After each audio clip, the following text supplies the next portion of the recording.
I had just finished another exhausting night of racing for DoorDash in Milwaukee. I've been here for 3 weeks now, attempting to make ends meet and spend more time with my family after moving from Arizona with my child. This time of year, the nights were damp and chilly. Leftover rain shines on the streets. Throughout the evening, the app had been acting strangely, dropping signal where it shouldn't. My most recent order arrived at approximately 1 in the morning. A straightforward 10-piece set of wings from Friars. I thought, easy money. The drop-off was in one of those peaceful neighborhoods where the streetlights are louder than the traffic, and it was just a few miles away. However, as soon as I arrived at the residence, my phone went totally dead. There was only a blank map in that rotating circle. No bars or signal. It was dark inside the house. No window glow. No motion light. No porch light. I restarted the app for 10 minutes while sitting there, even turning the car off and back on. If it would help. Nothing. With a baby at home and no confirmation. I didn't want to knock on someone's door after midnight. I made the decision to return. I would establish a Wi-Fi connection and properly cancel it via support. That's preferable to roaming around in the dark without a signal. The only sounds on the hauntingly deserted trip back were the hum of my motor and the slight buzz of over the hood. Old streetlights flashed. For no apparent reason, I kept looking in the rearview mirror. Just the tingling feeling of being observed. I told myself it was probably tiredness. Situated on the outskirts of town was my apartment. Not fancy, but secure enough. A tiny one-bedroom with a Ring camera on the door that improved my quality of sleep at night. When I arrived, my sitter's car was gone, since she had stayed late with the infant. It was too quiet in the complex. After turning off the engine, I quickly got my luggage and went inside. I started by seeing how my daughter was doing. She was sound sleeping, her small fist gripping her blanket and her tiny chest rising and falling. The evening was worthwhile just because of that piece. I then launched the DoorDash app to handle the cancellation after connecting to Wi-Fi. The texts began to arrive at that point. The first one came from an unidentified number. "Where's my food?" I gave it a blink. "Consumers do not receive your own phone number. The app is used for everything." I typed quickly. "I apologize. The app had a bug. Unable to finish. Refunding right now." Before I could send the message, there was another text. "My money was stolen by you. Where are you?" My hands went cold. How was my number obtained by this individual? I called DoorDash support, ignoring the text. A weary voice finally responded as the line lingered. "Hi there. I'm DoorDash. How may I assist you?" "Yes, hello," I said, attempting to seem composed. "My application crashed during a delivery. I have to cancel it and give you a refund." I provided the order number. I heard someone typing. "All right, processing refunds. Is there anything else?" "Yes. The customer is truly texting me from a legitimate number." "How did they obtain that?" A pause. "We don't exchange personal data. Perhaps they discovered it somewhere else. They can be blocked." I hung up and blocked the number even though it didn't set well with me. I paced in front of the window while making some tea to help me relax. With my automobile parked beneath the flickering lamp, the street outside appeared to be motionless. Everything appeared to be all right. I reminded myself to unwind. Then, from a different number, a second message buzzed in. "Which one is yours?" Then, a fuzzy picture of my street with my apartment building in the backdrop was attached. My stomach fell. I hurried over to the window. Nobody is present. The night was quiet, and the walkway was deserted. However, that picture was taken outside. I made a 911 call. "What's your emergency?" 911. I muttered. "Someone's following me. I work as a DoorDash driver. Had a poor delivery. They are now emailing me photos of my house. This is my baby." The operator calmly said, "Stay inside. All doors should be locked. Officers are en route. What address do you have?" I tried not to cry when I gave it. With my phone in one hand and a baby monitor in the other, I slipped into the hallway. Unaware, my daughter continued to sleep. Then there was a knock. 3 deliberate, hard bangs. I froze. My heart leapt to my throat. I muttered, "They're knocking. into the telephone. The operator advised, "Don't open it. Officers are en route." I observed a woman in her late 20s through the peephole. A polo shirt, loose-fitting slacks, and a bandana covering half of the face. This time, she knocked more forcefully. "Become open. You're in there, I know that." I yelled via the door, "Leave. The police are on their way." She took a step back, looked around the street, and then turned to face my car. With trembling palms, I switched to the Ring app. She took a tire iron, something long and metal, out of her pocket. The windshield was broken by the first strike. The noise like a gunshot. It tore through the night. I gasped, "She's braking my car. Remain composed," the dispatcher advised. "Help will be available in 2 minutes." However, the woman continued. Next, she destroyed the headlights. Sparks flared as glass sprayed over the sidewalk. Next are the side doors and the hood. My alarm went off. My infant screamed as he woke up. "It's okay," I whispered as I pulled her tight. "It's all right." Even though it wasn't, the woman looked up directly into the webcam feed, as if she was aware that I was observing. Her eyes were vacant and icy. She then lifted the iron once more and struck. "Why are you doing this?" I screamed. However, she remained silent, simply continued to swing until sirens could be heard all around the street. After dropping the tire iron, the woman turned and bolted. With the infant crying in my arms, I collapsed to the ground. The ringing in my ears was interrupted by the dispatcher's voice. "Officers are on their way. Remain on the line." Lights flashed through the window in shades of blue and red. Two police officers are scouring the area with their pistols drawn. One approached the door. "Police make themselves available." Still clutching my infant, I cracked open the door. That's how she went. They strolled around the wreckage that was once my automobile, gathered statements, and looked over the Ring footage. There were spider webs on the windshield. Hood gave way. The driveway is covered in glass. DoorDash contacted the following day and said, "We apologize for this incident. The client's account has been blocked. How they obtained your address is unknown to us. They may have pursued you, followed me." I couldn't stop thinking about the word 4 days. Even though I hadn't noticed anyone following me on the way home, I couldn't stop thinking about it, questioning every turn and every streetlight reflected in my mirrors. She was a 22-year-old local who was subsequently apprehended by the police. It turned out that a month prior, she had been involved in a road rage collision. Her face from my Ring camera matched the body camera footage. She was accused of disruptive conduct and felony damage. However, the car wasn't the only thing damaged. I had trouble sleeping for weeks. Every creak on the ground made me anxious. I had to check the window every time a late-night car went by. I changed my number, added extra cameras, and even launched a fundraising to get the car fixed. Dashing at night was meant to be a flexible job for a single mother. Rather, it turned into a nightmare that I was unable to escape. I occasionally hear that knock in my dreams when I eventually fall asleep. I startle up with 3 loud bangs and grab the baby monitor and heart, waiting for the sirens while speeding. Light on the porch. About a year ago, I began working as a courier for a small delivery business in the Portland region. It was an easy task. During the slower nighttime hours, when the streets were deserted and the city lights were obscured by the drizzle, pick up parcels from the warehouse and deliver them across town. I had a small second-floor apartment.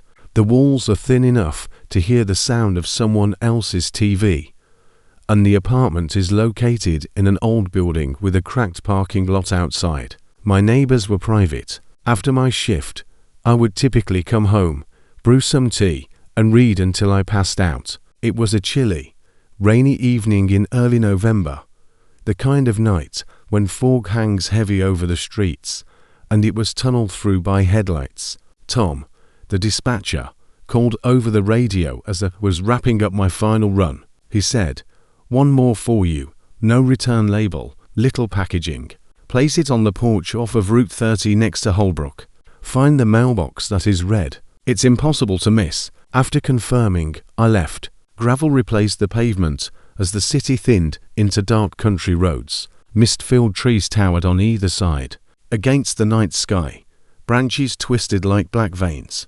About a mile later, the rusty, slightly slanted red mailbox with chipping paint emerged, off in patches. One dull light burned behind yellowed curtains, marking the driveway of an old farmhouse, set back from the road. After parking, I got out. As I picked up the package, a simple brown box with no markings, and ascended the porch stairs that groaned under my weight. The gravel crunched beneath my boots. I knocked, but nobody answered. I followed the directions, placed the box next to the door, took a picture for the delivery app, and tagged it as finished. Something flared in my peripheral vision as I turned to go. The front window's curtain twitched, as if someone had been observing, and then it fell shut. I paused, gazing at that dim light. Nothing except silence. I got back into my truck and drove off. I saw the home fade in the mirror as the gravel cracked under my tires. It was dark save for the lone light that was still dimly visible through the mist. I returned by midnight. In the storage facility, from the office, Tom waved. "Well done today. I'll see you tomorrow." Yes, I forced a smile. "I'll see you." It was a calm drive home. After parking and locking the truck, I headed upstairs. My flat was cozy, comfortable, and secure just as I had left it. I tried to relax by making tea and browsing through my phone. The courier app then chimed. "Delivery confirmation is necessary." That was illogical. I had already marked it as finished. I clicked on the alert. It displayed the picture I had taken of the package on the porch. However, I saw something in the window's reflection behind it this time. A form, standing just past the porch light. It was tall, skinny, and blurry. I tried zooming closer, but before I could see anything, the pixels split apart. Obviously, I convinced myself it was probably a tree. When it's quiet and dark, the imagination fills in the blanks. I couldn't get rid of the feeling that something wasn't quite right. Around 2 o'clock, I went to bed. My phone buzzed once again. 3:07 a.m. No number sent a text. "You overlooked something." A cropped picture of the same delivery photo was attached, but this time the figure was more visible, long-limbed, humanoid, and partially obscured by the porch post. I sat up, heart hammering, watching. "Who is this?" I texted back. "Incorrect number." No answer. I looked at my windows, locks, and seals. But after that, it was difficult to fall asleep. I shuddered at every watercourse in the old building. I showed Tom the messages the following morning. He scratched his chin and scowled. "Strange, the system does not have a sender identified for that drop. Perhaps a bug. Simply block the number." Yes, I did. However, as I was running that evening, I received another SMS from a different number. The same words, the same message. This time, the image displayed my truck from the rear. From somewhere in the trees, brake lights were seen blazing red through the fog. The timestamp coincided with my departure from that farmhouse. "How did you get this?" With shaky palms, I typed, but got no response. I left early and headed straight home, parking in the area with the brightest light. I tightened the blinds and locked every window and door. I sat listening 4 hours, the clock ticking and the heater humming. Then I heard it at 11 p.m. outside. Gravel shifts. Go slowly and methodically. I looked through the blinds. I took a step back, pulse pounding, as a tall shadow stood close to my truck, staring up toward my window, immobile, head cocked slightly, as if observing me. "Call Tom." "It's me, Tom. Someone is standing outside my apartment." "Calm down," he said. "Call the police if you're certain. It might be a neighbor." However, I was aware that it wasn't.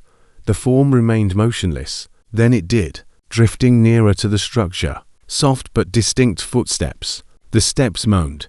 My door was knocked on 3 times. A quiet, steady voice said, "Hello, delivery for you." I felt my blood freeze. I didn't respond. The faint scrape of metal at my window latch disturbed the long silence. I dashed to the restroom. "There's someone trying to get into my apartment." I murmured to 911 after locking the door. "Please move quickly." The operator told me to stay put and maintained my composure. With my phone against my ear and my heart racing in my throat, I sat in the dark. The scraping ceased. Then there were footsteps retreating down the steps. The sirens came closer. With trembling hands, I opened the door when the police arrived. "Ma'am, we checked the area," an officer stated. "There are bare footsteps beneath your window, but no one is around." I displayed the pictures and text to them. They looked at each other. "We'll submit a report. Perhaps you should spend tonight somewhere else." Yes, I did. My brother's place was an hour away by car. Half drowsy, he opened the door. "What happened, Jesus?" I explained everything to him, including the figure, the delivery, and the pictures. "Stay here," he commanded. "You're not going back there tonight." We spent hours sitting up and conversing. It was almost 3 when I finally fell asleep on the couch. My phone lit up again at that point. A fresh image captured from the window outside the living room. I was on the couch, dozing off. A minute ago is the timestamp. My brother was awakened, shouting into the night.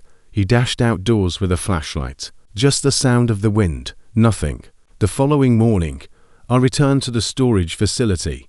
Tom drew me away. He added softly, "Corporate looked into that address. No house in the vicinity of Holbrook is listed. There is no such property." He gave me an envelope with my name, and in block letters on it. There was a printed picture of me on that dirt road, standing next to my truck. That same towering eye was in the backdrop, just barely visible through the woods. Tom remarked, "I found this in your slot.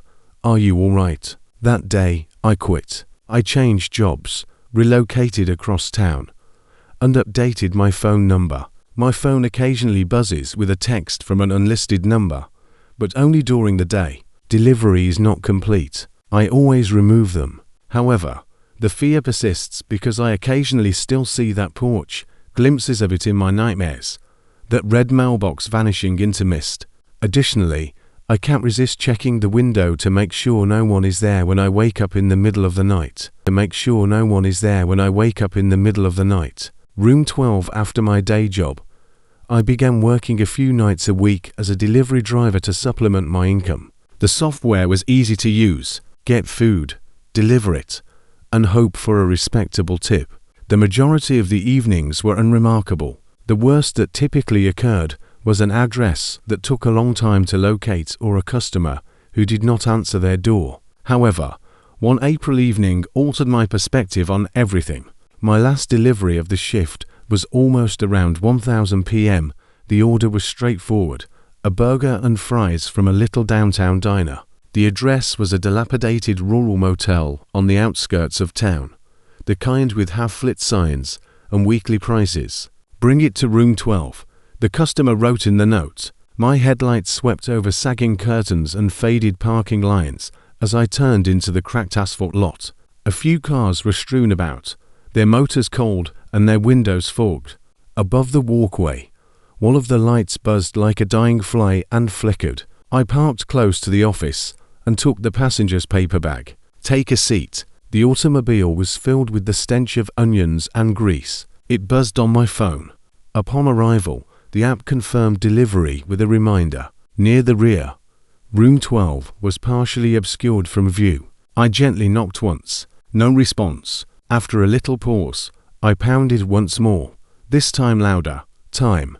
Who is it?" From within, a man's voice called, rough hoarse, as if he had been napping or drinking too much. I said, "Delivery. Your meal has arrived."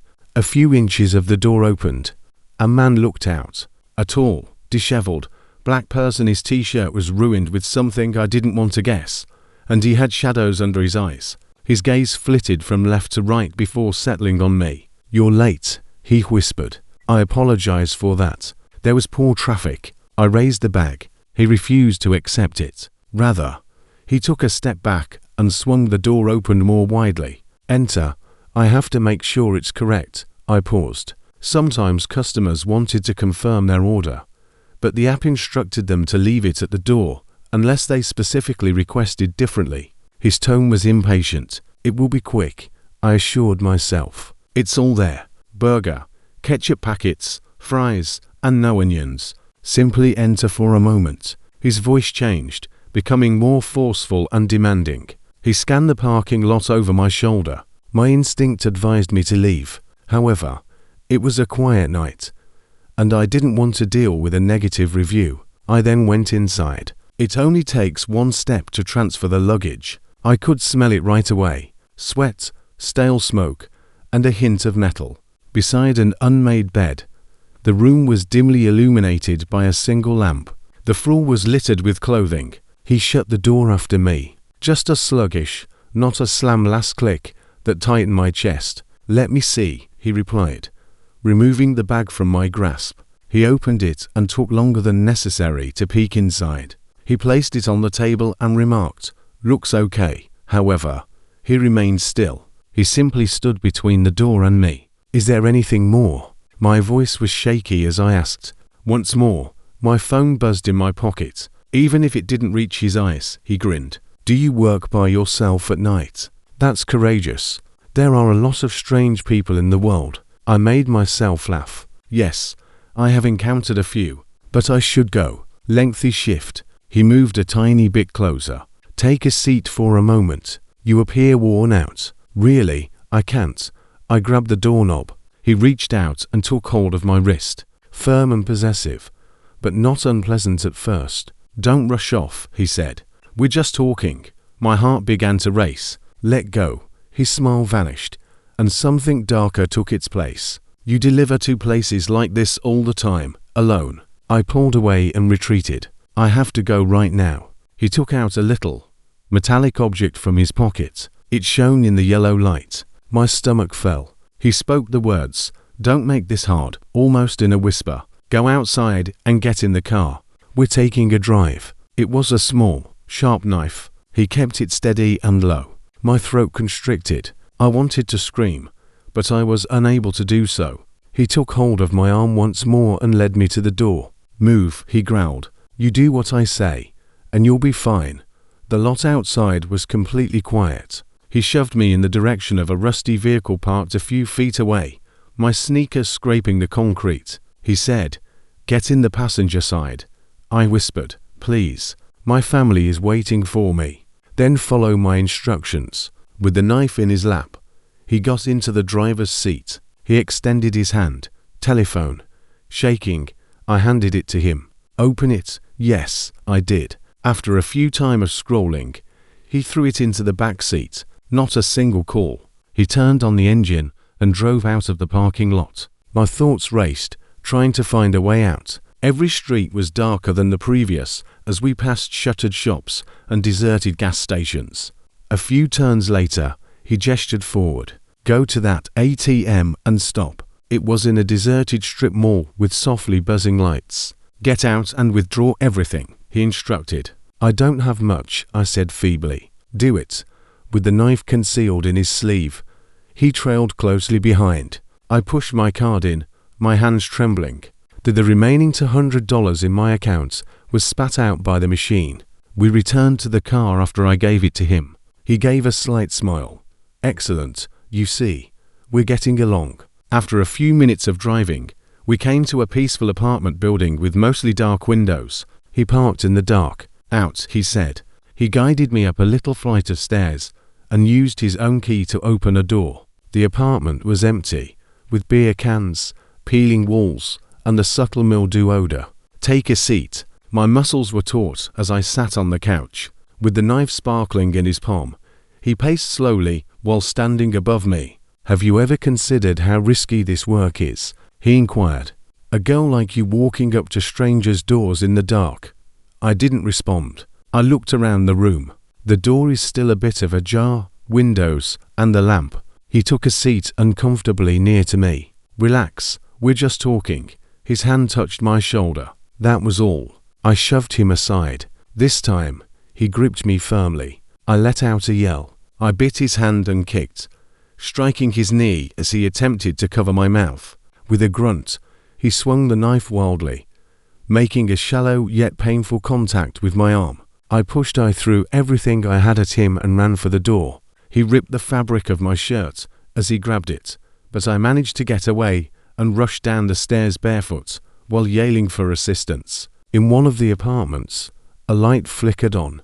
A bewildered man emerged. I yelled, "Please, he has a knife." The man in the doorway froze, then quickly went back inside. I frantically waved at a passing automobile as I hurried to the roadway. The silver vehicle, driven by an elderly woman, came to a stop. "Call the police," I exclaimed. "He kidnapped me."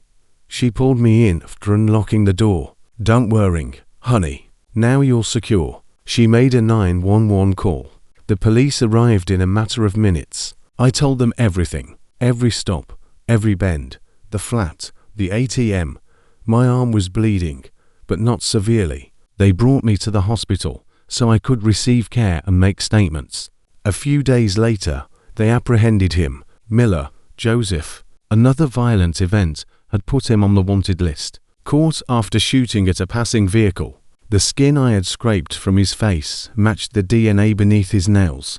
He was accused of assault, robbery, and kidnapping. I permanently stopped working in deliveries. My chest tightens every time I drive past that motel. I can still hear his voice, occasionally calm and informal.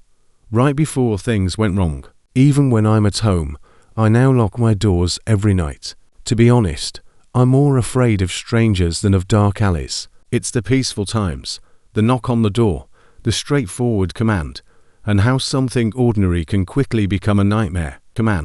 And how something ordinary can quickly become a nightmare. The hug. I had been delivering groceries for nearly a year, just enough to help pay my bills and accommodate my kids' schedules. It was dependable, but not flashy. The majority of individuals were fairly courteous. "Leave the bags, take a picture, and you'll have easy money." There was no feeling that Sunday morning, distinct from 100 others.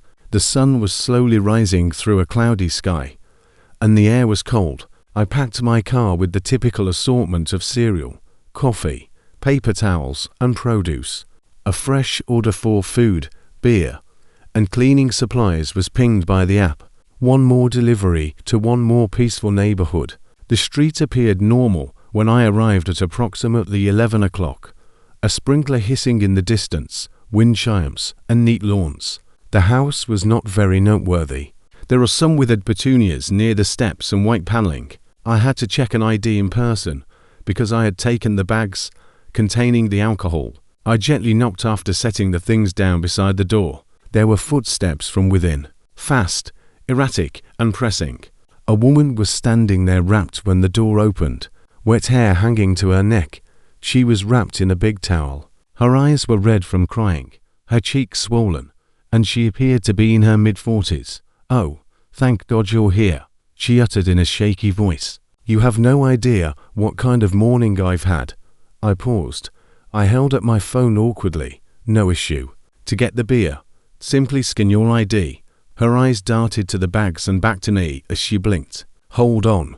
Will you kindly give me a hug? You alone appeared just when I needed someone." I froze. That wasn't part of the job, but I paused because of the raw, beseeching quality in her voice. Perhaps she simply wanted a human moment, or perhaps she had lost someone. I nodded slightly against my better judgment. "Yes, of course. For a moment only." I moved to the front. The towel has a subtle sour and soap scent. She wrapped her arms around me, and then made them uncomfortably tight. She grabbed my wrists and pulled me forward before I could respond. I was inside in an instant as my foot seized on the threshold. "Hello, who are you?" She kicked the door shut, sounding like a gunshot in the silent home as I stammered. The living area was dim, with the curtains partially drawn. Her grasp on me didn't relax. My chest began to race with panic. "Relax. What's happening?"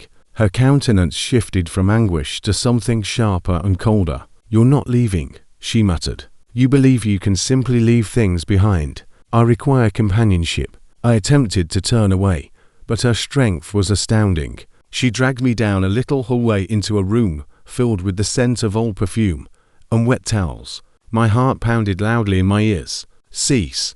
I have other deliveries to make." I staggered backward on an unmade bed after she gave me a forceful shove. A fist struck the back of my skull and pain erupted behind my eyes before I could even stand. Sound warped and the world slanted. "Why are you doing this?" I clutched my head and gasped. "Because I can," she spoke in a quiet, almost joyful tone. Then her fingers were pushing into my throat. She didn't even appear to realize that her towel had fallen on the ground. I choked and tunneled my vision as I clawed at her wrists. My lungs cried out for breath. I groped in my pocket till I located my phone. I was able to press the button for emergencies. 911. What emergency do you have? A faint voice came. Assist. When she saw the phone, she grabbed it and threw it across the room. The screen broke against the wall. She growled, "You shouldn't have done that." She applied more pressure on my windpipe with her thumbs. There were blooming black patches. I gave her a reckless kick, making contact with her ribs with my knee.